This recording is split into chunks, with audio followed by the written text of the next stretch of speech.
আপনারা প্রত্যেকে জানেন যে Facebook, YouTube, x, Insta, thread সমস্ত জায়গায় আমরা কিছু প্রশ্ন দিই। সেই প্রশ্নগুলো দ্রুত দেখে নিই। খোদ মমতা বন্দ্যোপাধ্যায়ের ডাকা একের পর এক বৈঠকেই ক্রমশ তলানিতে নামছে বিধায়কদের হাজিরার সংখ্যা। তৃণমূলের পরিষদীয় দলে বড় ভাঙন কি সির্ফ সময়ের অপেক্ষা? 96% মনে করছেন যে বড় ভাঙন সময়ের অপেক্ষা। 3% মানুষ তা মানতে চাননি, 1% মানুষ বলতে চাননি। সাংসদ, বিধায়ক থেকে কাউন্সিলর, তৃণমূলের ওপর থেকে নিচ অব্দি বিদ্রোহের সুর। কেউ বৈঠকে গড়াজিত থাকছেন, কেউ পদ ছাড়ছেন, কেউ প্রকাশ্যে ক্ষোভ উগড়ে দিচ্ছেন। তৃণমূলের রাশ কি মমতা বন্দ্যোপাধ্যায়, অভিষেক বন্দ্যোপাধ্যায়ের হাত থেকে ক্রমশ বেরিয়ে যাচ্ছে এমনটা মনে করছেন 81% লোক। বেরিয়ে যাচ্ছে না মনে করছেন 17%, বলতে চাননি 2%।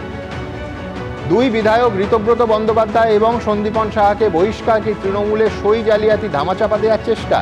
85% মানুষ মনে করছেন সই জালিয়াতি ধামাচাপা দেওয়ার চেষ্টা। 14% মানুষ মানতে চাননি, 1% মানুষ বলতে চাননি। সরাসরি মন্তব্যে আসবে অভ্র রায়চৌধুরী। তিনি বলছেন, একটা রাজনৈতিক দলে কত রকম বেনিয়মের বাসা থাকতে পারে তৃণমূলকে না দেখলে জানতাম না। কৃষ্ণচন্দ্র ভর লিখছেন, প্রশ্ন করলে মাওবাদী আর সই জালিয়াতি ধরিয়ে দিলে দল থেকে বহিষ্কার। সুব্রত পাল লিখছেন, স্বাক্ষর কাণ্ডে তৃণমূলের অন্দরের চৌর্যবৃত্তির অস্বস্তি প্রকাশ্যে চলে এলো।